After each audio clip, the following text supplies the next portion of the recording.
What is Marx's theory of history? Marx's theory is called historical materialism. It explains that human history is shaped by material conditions, how we produce and distribute goods, rather than idea or spiritual force. Marx believed that societies evolve through economic stage, each marked by class struggle. This struggle occurs between the ruling class, which is those who control resources, and the working class, which is those who sell their labor. For example, feudalism, land-based economy, eventually gave way to capitalism, market-based economy, because of change in how goods were produced and who controlled them. Next, what is natural selection? Darwin's theory of natural selection suggests that species evolve over time due to environmental pressure. Organisms that adapt best to their environment survive and reproduce. How it relates to Marx? Marx applied this evolutionary idea to society, where social systems also evolve based on material conditions. Just as species adapt to their environment, human society change based on economic pressure. For example, just like species must adapt to survive, society change when economic systems like feudalism or capitalism no longer fit the condition of the time.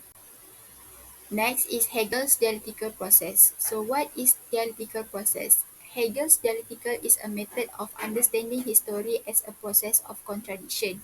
Every idea generates its opposite, and their conflict leads to a new synthesis. So how it relates to Marx? Marx adopts Hegel's dialect but apply it to the material world. Instead of focusing on the development of idea, Marx focused on how economic force and class struggle create contradiction that drive societal change. For example, the conflict between the working class and the ruling class create tension, which according to Marx will eventually lead to a revolution and new societal order. Next, Feuerbach philosophical materialism. So what is Feuerbach materialism? Ludwig Feuerbach proposed that human ideas are shaped by material conditions. In his view, ideas about religion, society, and life come from our material needs and relationships. So how it related to Marx? Marx was influenced by Feuerbach materialism but took it further. While Feuerbach focused on ideas, Marx emphasized that it is not just ideas that are shaped by material conditions, but all aspects of society, including political and economic, such as Marx argued that ideas about religion, state, and morality reflect the interests of the ruling class. For example, the idea of the hard work leads to success support the capitalism system where the wealthy benefit from the labor of the poor. Karl Marx biographical details. Marx was born in May 5, 1880 in Trier, Prussia, now Germany.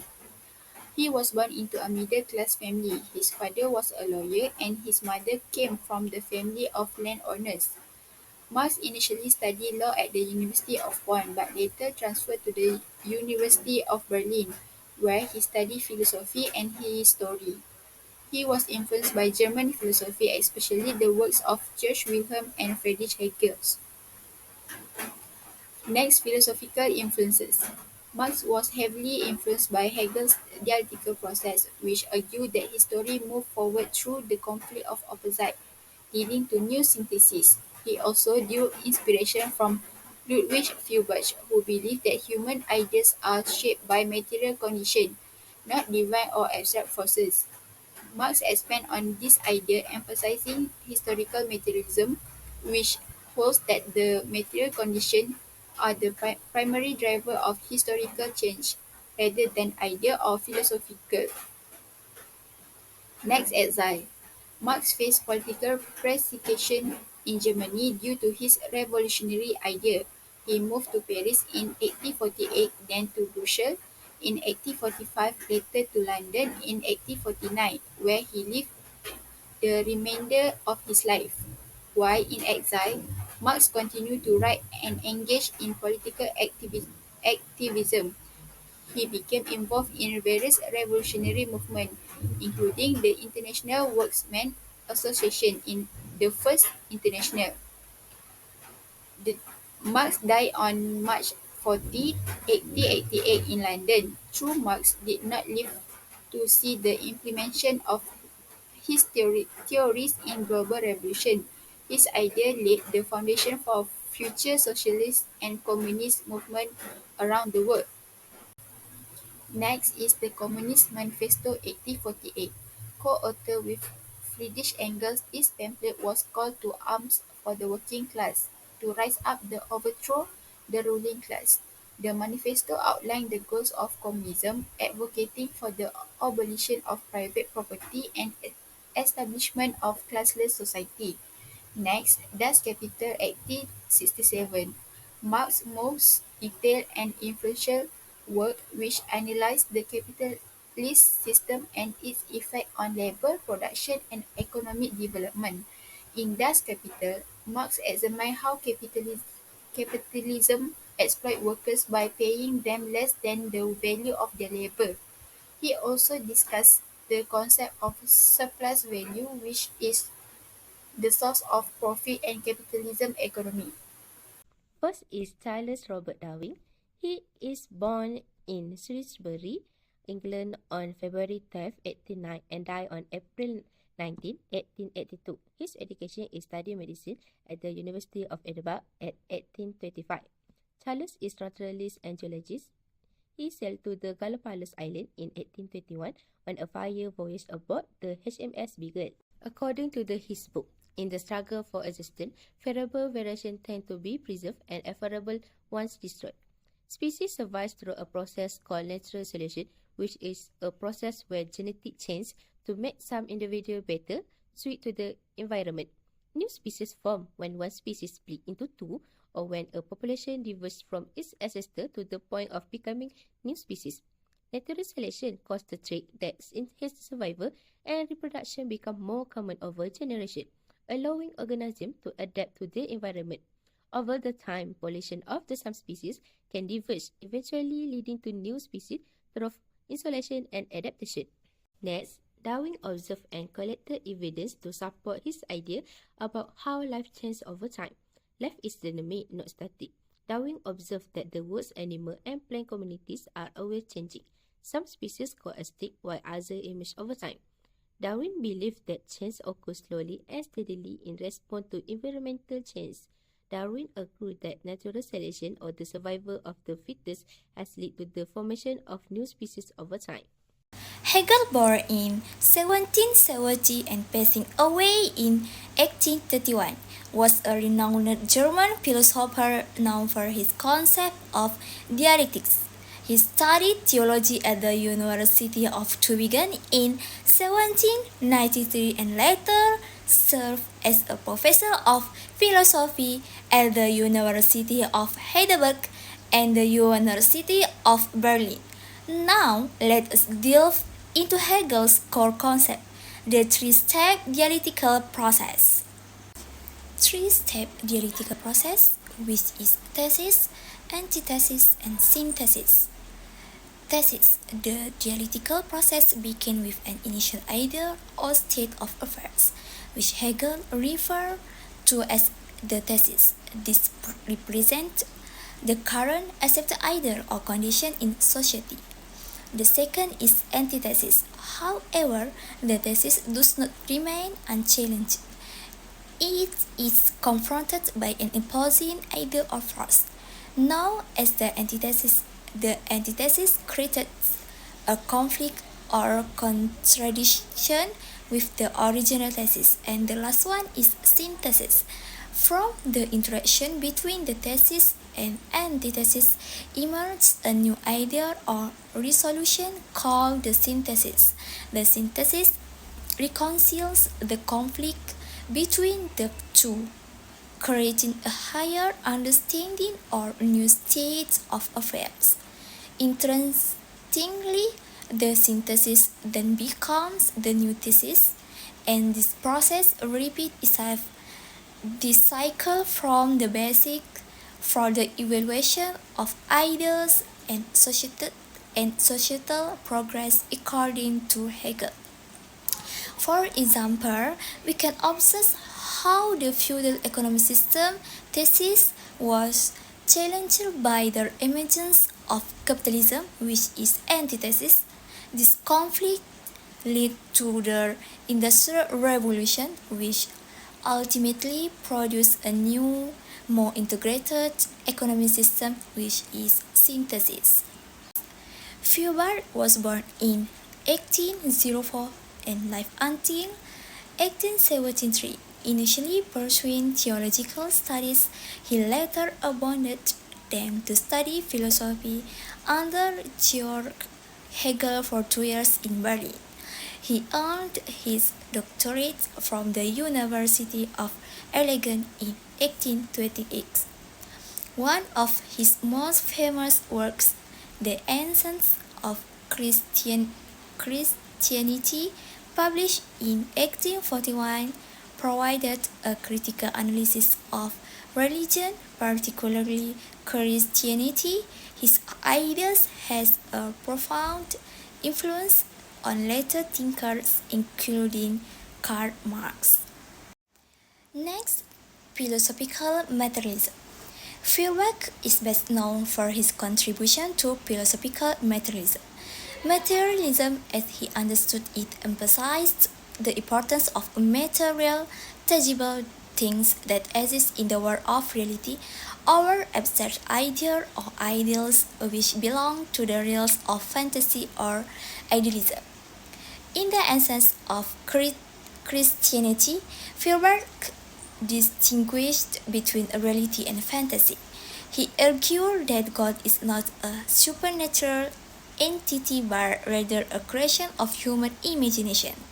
The qualities that people attribute to God, such as love, wisdom, or justice, are, according to Feuerbach, actually qualities of humanity itself. The second is critique of religion. Feuerbach believed that individuals create unreal deities and the worship them as if they were divine. In truth, these deities are products of human imagination. For example, humans project their hopes, fears, and aspirations into these deities, creating a distorted view of reality. This, he argued, leads to a detachment from real happiness and a reliance on illusions. And then the last one is understanding reality. To Feuerbach, history is a process in which people gradually come to understand and accept reality through their sensory experience. He emphasized that humans must focus on the real world and their own potential rather than seeking solace in imagined divine entities. Feuerbach asserted that religion, which provides unreal happiness, must be abolished for humanity to achieve genuine happiness. This idea strongly influenced Karl Marx and his critique of religion and society. Next, the influence of Darwin, Hegel, and Feuerbach on Karl Marx's idea in developing his theory of history. Darwin's idea of evolution and natural selection proposed that current organisms are products of historical adaptation and change. Marx saw economic relationship as outcome of past social change evolving over time to adapt to material conditions. Marx also referred to Darwin's idea as the basis in natural history for our view. Meanwhile, Hegel proposed a three-step process, which is thesis, antithesis, and synthesis, where ideas evolve through conflict and resolution. Thence, Marx identified the historical stage with its primitive communism, slavery, feudalism, capitalism, socialism, communism that arise from material contradiction. Feuerbach's materialism argued that human senses are the primary means of understanding reality, opposing idealistic and religious explanation. Marx agreed with Feuerbach on grounding human experience in material reality, but he also extended materialism to economic analysis. However, Marx replaced Hegel's idealism with a modified version of Ludwig Feuerbach's concept of philosophical materialism. He agreed with Feuerbach that history consists of the process through which people come to know and accept reality through use of their sense perception. The abolition of the religion as the illusory happiness of the people is required for their real happiness. My name is Lau Kai Min, metric number 294141. Today I will explain Karl Marx's theory of history, focusing on three key ideas: the forces of production (FOP), relation of production (ROP), and the superstructure. First, the forces of production include tools, technology, labor, and knowledge, which everything we use to make goods. These are dynamic, always improving. Think of how we went from stone tools to factories and now to AI and robot. Then we have the relations of production, which describe how people organize work. These include who owns resources and who work. Unlike FOP, ROP are static, meaning they don't change easily because they are supported by law, traditions, and even beliefs. The tension arises when the forces of production grow, but the relations of production stay the same. This creates conflict. For example, imagine a farming village where people share land. If someone invests a better plow and start claiming more land, the old system of sharing breaks down, leading to conflict. Marx says this conflict leads to revolutions and new systems. Let's connect this to the superstructure, which Marx says is built on the economy base, which meaning is shaped by the combination of FOP and RP. The superstructure includes things like laws, politics, and culture. Its main role is to support the ruling class and reinforce the relations of production. For example, under capitalism, laws protect private property to maintain the system where business owners hold power. When this conflict in the economy base, it eventually leads to revolutions that reshape society. The superstructure changes along with it. Marx believes this change is driven by class struggle, which the fight between those who own resources and those who work. Every system starts balanced, but when FOP grows, tension leads to a revolution, resulting in a new system. For example, feudalism couldn't handle the growth of trade and technology, so it evolved into capitalism. Marx predicted capitalism would face similar struggles and eventually transition to socialism. So here are the 6 stages of society development. So the first stage is primitive communism, where at that era there are no antagonistic classes, no exploitation, and no class struggles. It is because it's impossible for them to produce more than they must consume, and they need to work together in order to survive. Also, there was no private property and there were no classes, and that make the slavery and exploitation is impossible at that time. Next, people held land in common ownership and jointly cooperated to raise a meager living nature. Lastly, the efficiency of production is low and workers could not consistently produce a surplus beyond the subsistence needed by themselves. The second stage is slavery, which slavery as considered by Karl Marx was a dominant feature of classical antiquity. Society in this period was divided into classes: partition, plebeian, freeman, and slave. According to Karl Marx, the beginning of the history of class antagonism or class struggle, which was henceforth to be the fundamental features of human history and considered to be the beginning of the class society where the private property appears. Next, people learn to cultivate plant and rare animal in a large scales. Marx mean the slavery of antiquity that occurs in Hebrew, Egyptian, Greeks, and Roman, but not in United States, which he felt was anachronism existing within the capitalist society.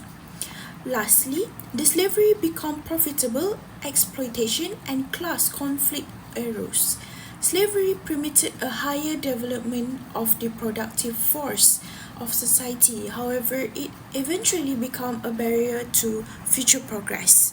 And slave also not most highly motivated workers, and slave shook society and tore it apart. Eventually, this system was overthrown and replaced by feudalism. So the third stage is feudalism. So feudalism have many classes such as king, lord, serf, and some little of slave during feudalism. The state is ruled by monarchs by inherit their position or through marry or conquer their way into the leadership. Marx stated the feudalism stage is unique because the exploitation of serf is most clearly visible. For example, serfs were allowed to work a few days on the land assigned, but they were forced to work to other day on lord lands, and this showed the obvious exploitation. Then, serfs also had a great incentive to work well with other slaves. Although the feudalism brought a high development of society force of production, but the system limited further progress. Thus, it was overthrown as superseded by Capitalism is the fourth stage. Is capitalism in this stage replaced feudalism? Although Marx cited capitalism, he paid tribute to the great increase in productivity and production under capitalism. There are two groups, which is proletarians, working class, and capitalists who are on the means of production, such as factory workers are value depends, upon which capitalists are dependent upon money invested to create more money. Capitalists will pay the worker as little as possible, in fact just enough to keep him alive and productive. The technique of production become increasingly concentrate and centralizes. The system of private ownership of capital become a barrier to further progress. Unemployment will increase, cause the worker to revolt, and working class just success to overthrow the capitalism and establishes in its own dictatorship of the worker, which is socialism.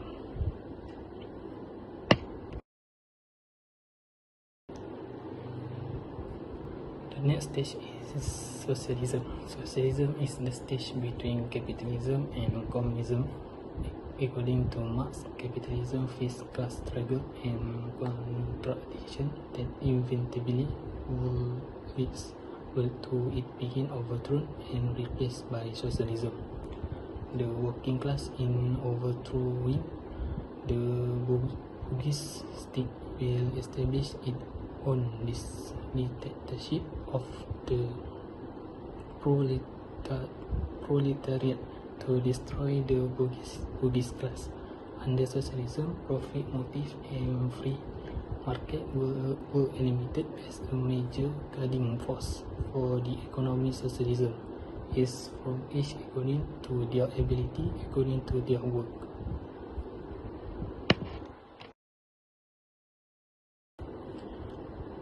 The last stage is communism. Communism is an extreme form of socialism which aims to set up classless, moneyless, and stateless society.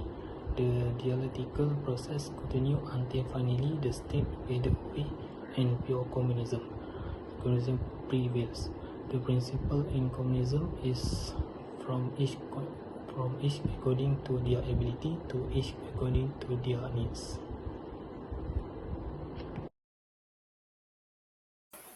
The last part is conclusion. Marx's theory of historical materialism and class struggle continue to influence political theory and economic thoughts. His work inspired numerous revolutions, socialist movements, and the rise of communist government, particularly in 20th century. Marx's critique of capitalism, exploitation, and class inequality remains relevant in contemporary discussion about economic system and social justice. Although Marx's vision of classless society has not been fully realized. His idea continued to provoke debate and inspire new generation of thinkers and activists. Marx saw society evolving through six stages. The first one is primitive communism. The second one is slave society, feudalism, capitalism, socialism, and the last one is communism. The first one, primitive communism. Early society with no private property. Everyone share resources. The second one is a few people own slave and control resources. Next, lords own lands and peasants work it. Why capitalism? Businesses control production and workers sell their labor. Socialism, the workers control production and wealth is shared more equally. The last one is communism, a classless, stateless society where everyone share resources equally.